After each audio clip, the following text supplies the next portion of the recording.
name is Becky Bailey, and I'm filling in for Deb again. She is traveling, and she'll be back next week. So, yay. Yeah, welcome to the Moms Here. We're a light group today, but that's okay. We're still strong in motherhood. And welcome to the Moms Online. A few things about the rest of the semester, just to remind us of the schedule. We have Keith Riley in his third week of 4. So he'll be speaking again next week. And then we have Thanksgiving break. And when we come back from that, Molly Oshatz will be speaking. December 8th, we have our brunchy morning. So there'll be an RSVP kind of thing going out in the near future for that. And then December 15th is our informal meeting before we have our winter break. Okay. As always, if you have prayer requests that you would like to be prayed for, you can contact Kathy H. Bowers or see her in person right here with your prayer requests, kathｙhbowers@gmail.com. And those will be shared within the prayer team unless you would like to be anonymous to only Kathy, except to Kathy, then you can specify that. All right.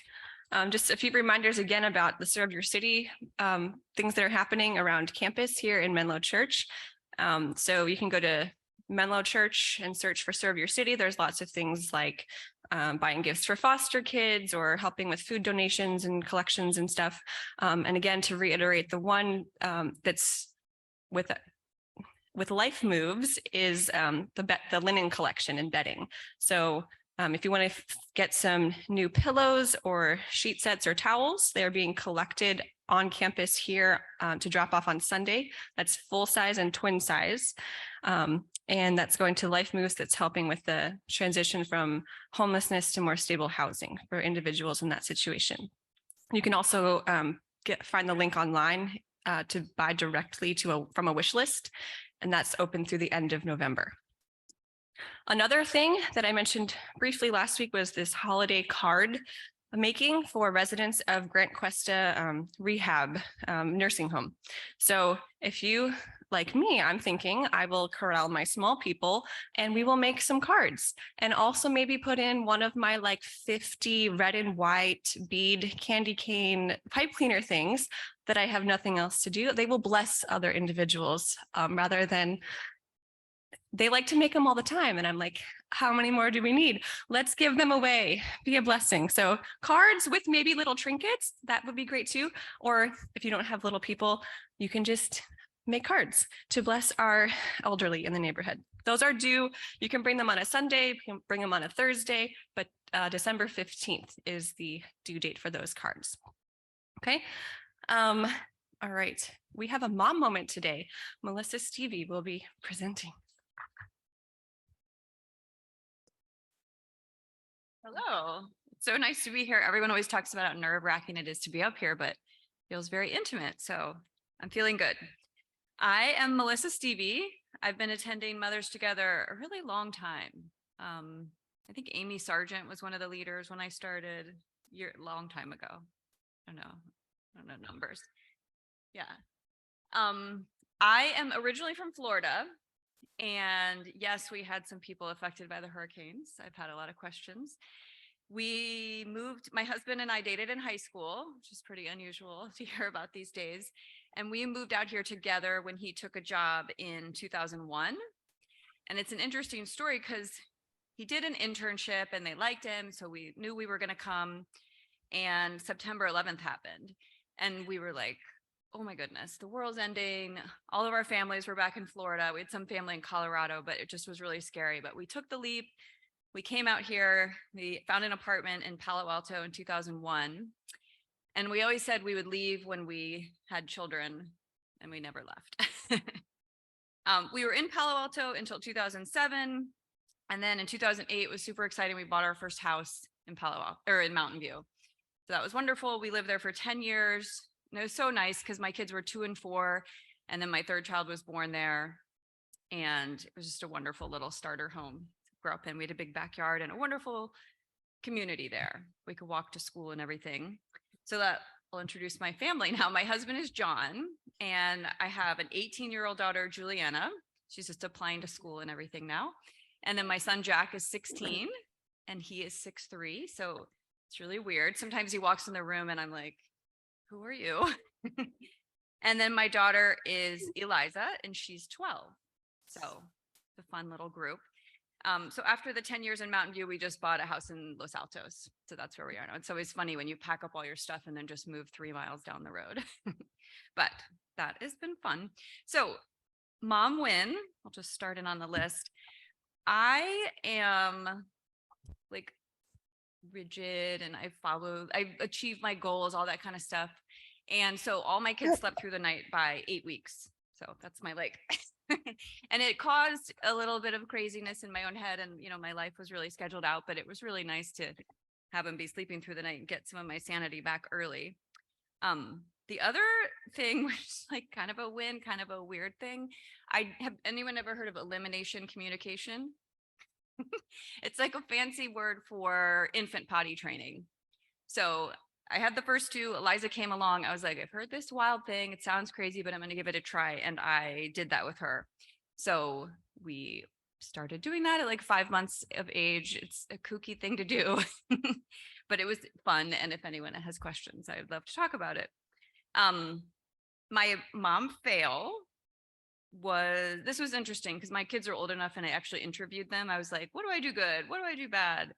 What do I do that other people don't do? And it was really fun because two of them at least said this story. And I said, did you talk to the other sibling? And they said no. So I knew it was a good fail. So with the whole, I'm like careful and they're sleeping through the night. We got our schedule, everything's in order. Occasionally I try to be fun mom, right? So it's a Saturday, we're going to the beach over to Half Moon Bay. And I'm like, I'm going to be fun mom. We went to 7-Eleven and we just bought all the things. We go to the beach, the kids eat all the things. We're having a great day. Everyone's happy. We get in the car to drive home.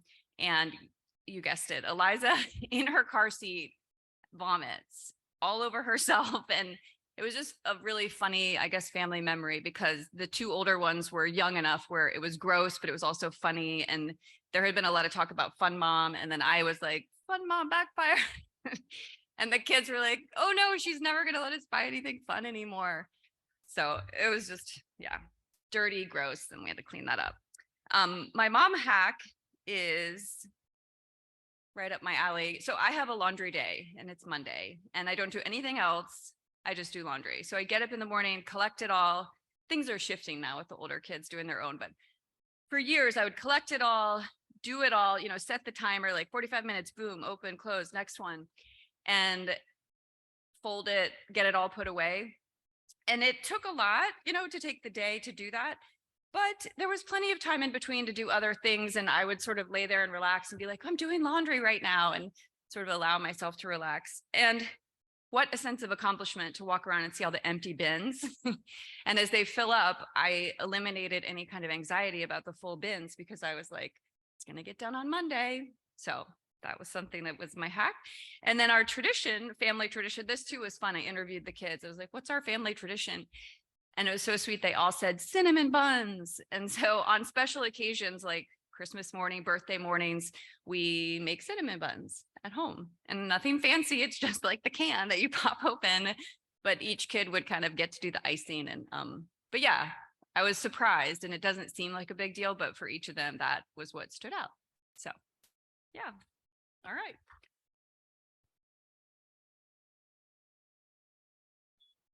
Thank you, Melissa. I love how the thing that your kids love is just like a simple thing, right? Like it doesn't have to be this like crazy, it's just the little things that you do all the time to show them love and care. So that's great.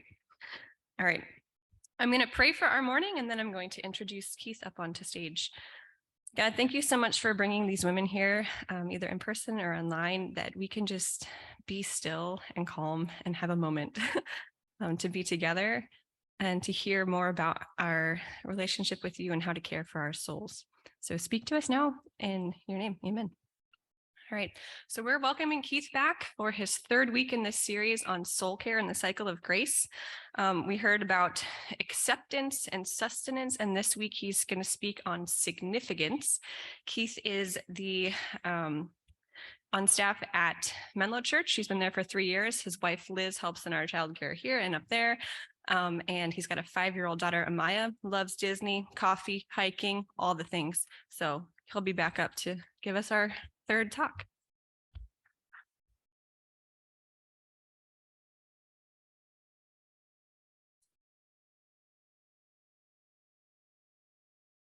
Thank you. Good to be back with you all. Hello to you all in the room. If you're on Zoom or if you're watching in the evening time from Saratoga or Mountain View, hi, good to see you. It's so good to be back and to just pick up from where we were last week talking about sustenance. I hope you were able to find some space to have some sustenance with God last week. One of the reasons I think it's so helpful for groups of like you, moms, is you don't often have a lot of time in your life, right? You carry a lot of weight of caring for others and your schedule gets filled up with so many things. I really love that chat about sustenance because it tries to give you space within the normal rhythms of your life to see that God is there with you in the midst of those things. I was once in a group with a mom that had 3 little ones. One had just been born and she was still breastfeeding, and she was on the spiritual retreat. So she would have to go away, breastfeed, come back into the retreat. And I remember her at one point, we were talking about putting on some different spiritual practices. And she just said, I just don't have time for this.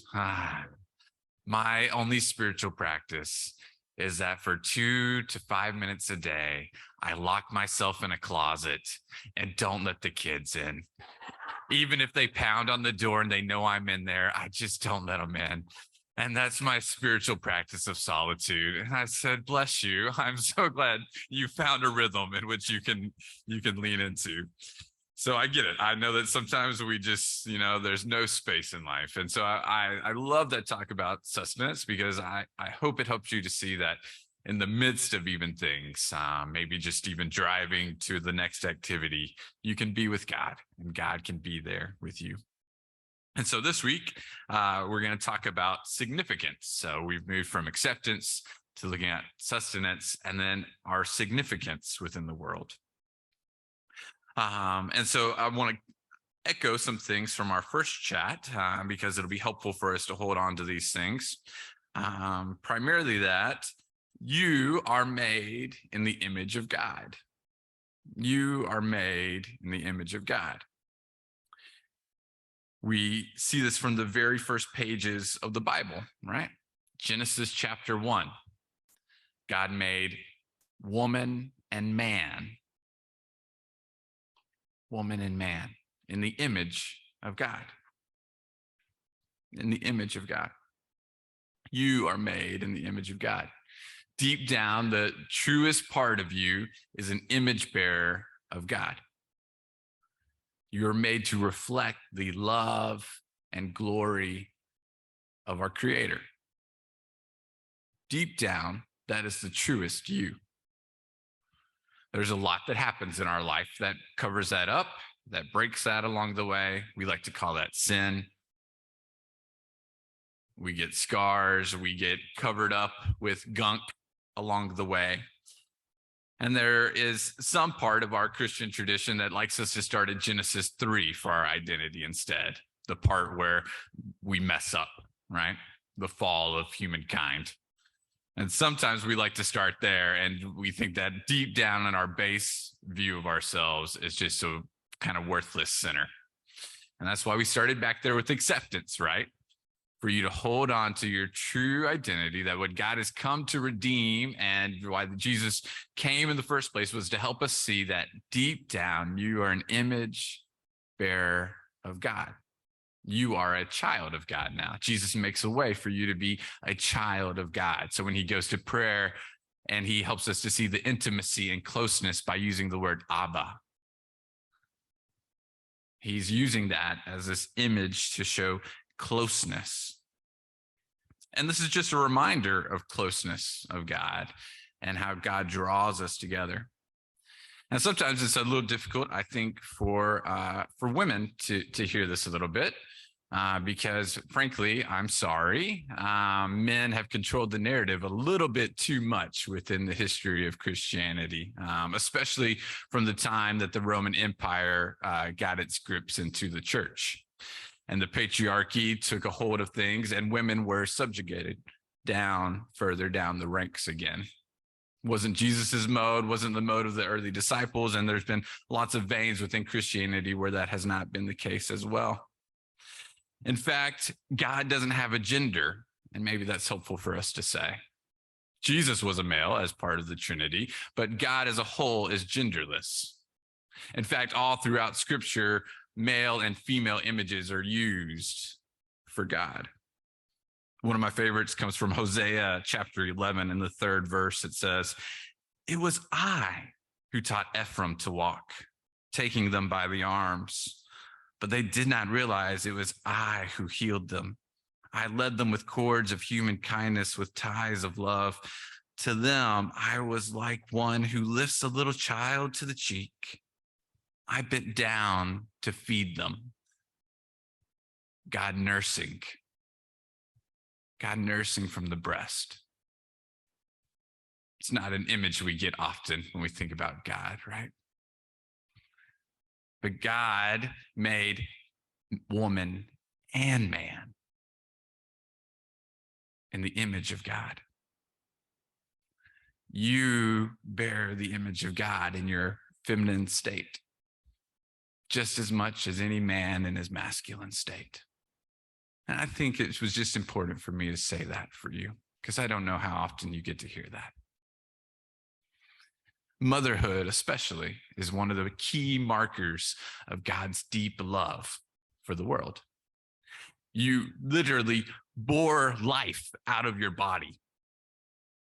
There's no greater example of love and life born into this world than when a mother does that, and that new little born baby in the arms. And this is important for you as you think about significance. Jesus, in his significance, knew how he was a signpost of God's love. And so today, as we talk about significance, this is what I want you to think about: a signpost of God's love. Signs are really helpful, aren't they? When we pay attention to them. Like when we're driving here, we know, there's Cuesta. Okay, I need to turn onto that road. That's a helpful sign. When you walk onto this campus, it's helpful to see Menlo Church and First Presbyterian over there, right? So that you don't walk into the wrong building on Sunday morning, right? Signs are helpful markers for us to know where we're going. I found signs to be really helpful and not helpful when I moved to California and started hiking. You don't really hike a lot in Texas. You just run past the outdoors to try to get into air conditioning. So hiking was kind of a new fun activity that I did here. I really love it. And when you start on the trail, there's these lovely signs, right? And the signs let you know, this is the overall map, here's some things you might interact with. Look out for mountain lions because they're hunting you and want to eat you while you're hiking. Oh, there's rattlesnakes too, so don't step on those. So there's some terrifying things, but helpful things on the signs marking them. And then as you go, you go down these trails, and my favorite trails have little markers along the way, right? And there's a little sign, turn here if you want to get to this spot. This trail goes this way. And if you know kind of where you're going, the signpost can be helpful. And we need signs within our life. And you've had signs within your life that pointed you to God's love. Some of them were events, but I bet most of them were people. God uses people to be markers on the route to find his love. God's love. See, I use his. And so we have to think about this idea that we are placed right where we're at to be markers of love in other people's journey. So as we think about where you're at, think about just normal roles that you fill in life. Mother, maybe a partner to somebody in life. Maybe you work in life. Maybe you have friends. Maybe you're a neighbor to people.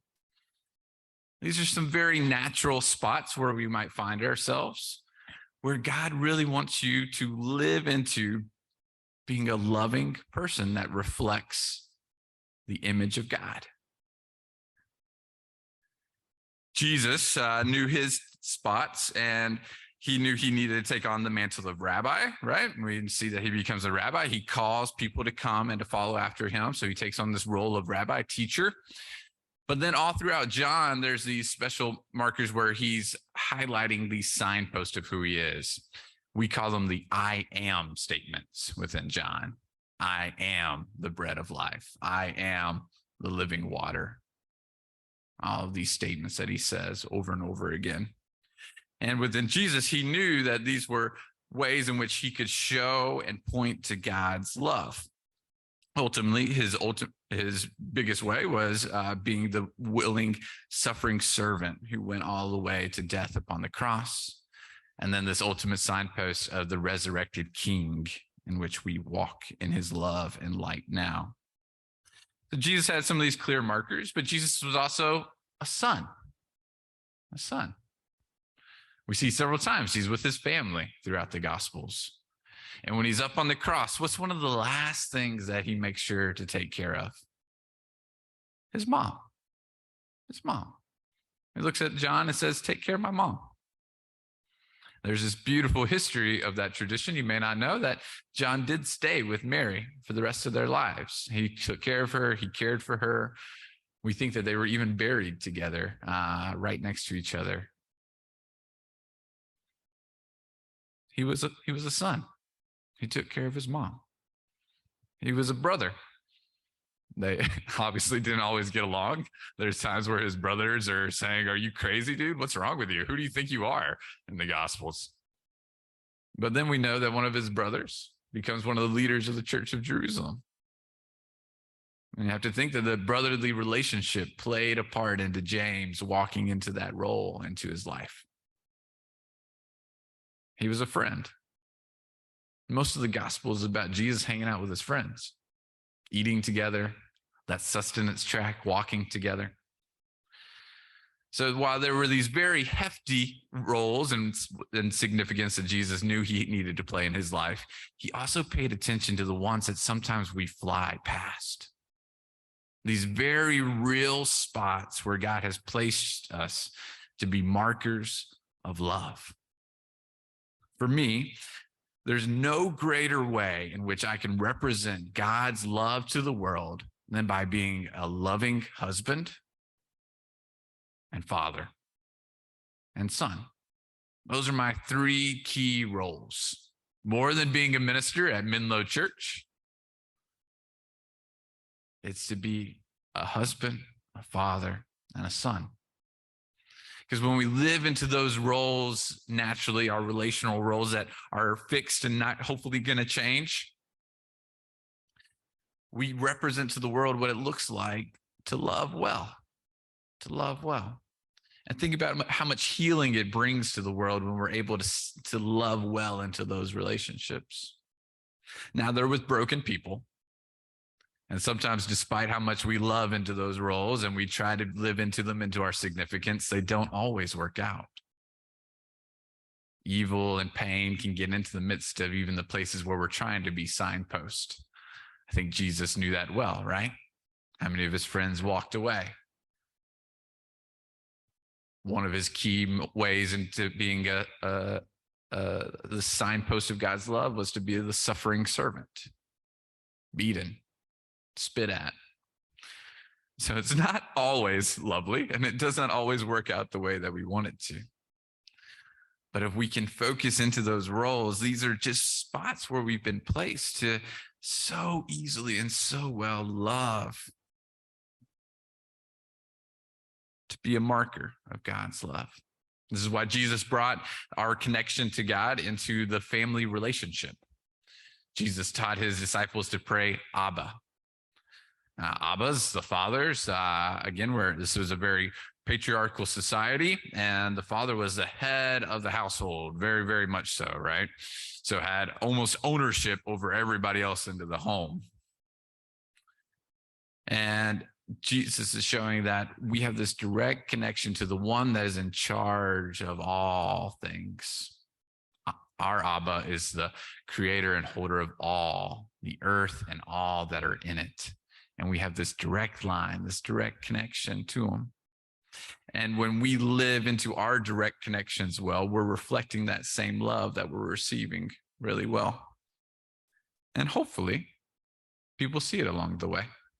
They see our fails, our successes, but they see our love. In First John, there's this echo over and over again that God is love. God is love.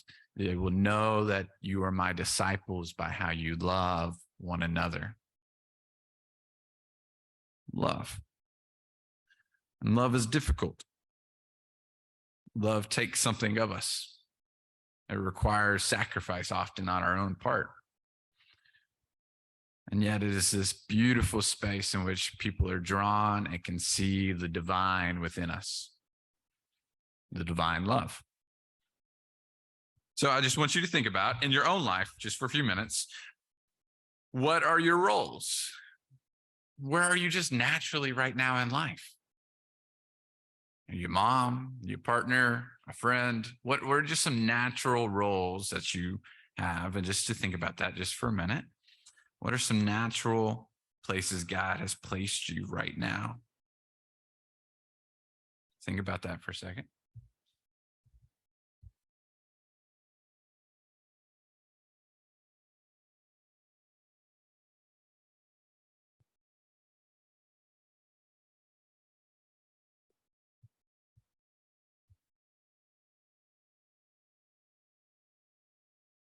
And then think about that kind of higher track for Jesus too. So part of our also role of significance, Jesus knew that he had this role of being Messiah, of being rabbi, of being the king that would come. Is there a place maybe inside you where you've just felt God calling you lately? This may take a while. You may not get this morning, but to start to think about this, what is there some way in which God has called you to advance the kingdom of God in the surroundings of your life? Maybe that's a people group that you really feel like you need to step out towards in love. Maybe it's a certain way to serve or to volunteer for something in some way. Maybe it's a certain ministry that you feel compelled to help lead or start or to be a part of. I don't know. It could be lots of things. It could be very small things. It could be very large things. But is there something maybe uniquely to you that God has called you to carry that torch of love out into the world? You might already be doing it.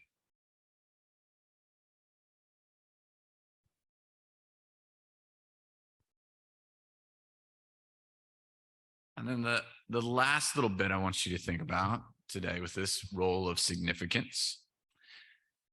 Is there a word or a couple words that you would want your life to be known by, to signify your life? So for example, for me, when I did this, it was friend. Friend. I feel a deep resonance with the image of friend, and this deep joy fills me when I think that a lot of people would say, Keith's a friend. He's there for me. He cares about me. He listens to me. A friend. This could be any word that you might feel resonates deeply with you. And not to be morbid, but imagine that people are at your memorial service.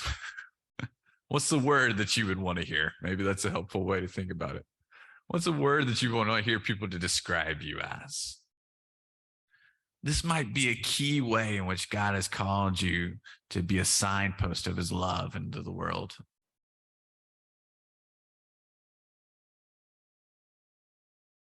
What's just a word that resonates within you?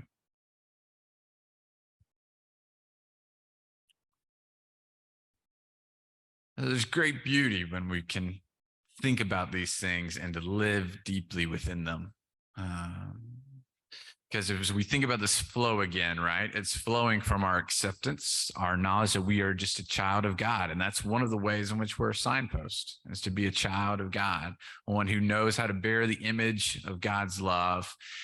We're filled, we're sustained in God's grace and love and sustenance. And it's from that grace and love that then we're able to move into the world as these representations of love. Because when we're not filled, right, when we're running on empty and we're completely dry, sometimes it's harder to be those moments of those signposts, right? We know the difference within our lives when we're feeling full and when we're running on empty. When we're running on empty, we're a little bit less likely to love in the tough moments, right? It's the moments we maybe snap, say things that we wish we hadn't. And so this is why this flow is so important to get to, and to realize that these are the moments and spaces in which we're called to be these image bearers of love. Okay? I'm going to just say a prayer for you as you now get to discuss these things that you just wrote down with your tables a little bit, to see how you resonate. Maybe some of you have some of the same things. Some of you have some different spots. We're all wired and made uniquely. But I hope you can start to see these very real spots in your life right now, today, in which you are called to be a sign of God's love for others. God, we thank you that you love us. Now, this divine, eternal love flows into us. That you have made us all female and male in your image to go out into the world, brothers and sisters, mothers and fathers, to carry this beautiful love within our very essence and souls, to love in the good and the very difficult, and hopefully along the way, through your grace, to be used as a little marker for somebody else to meet you, to move deeper into your love. Help us to see these very real spots in which you've placed us. Help us to hear maybe spaces you're calling us into beyond those.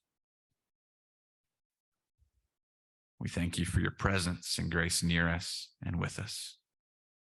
In the name of the Christ we pray. Amen.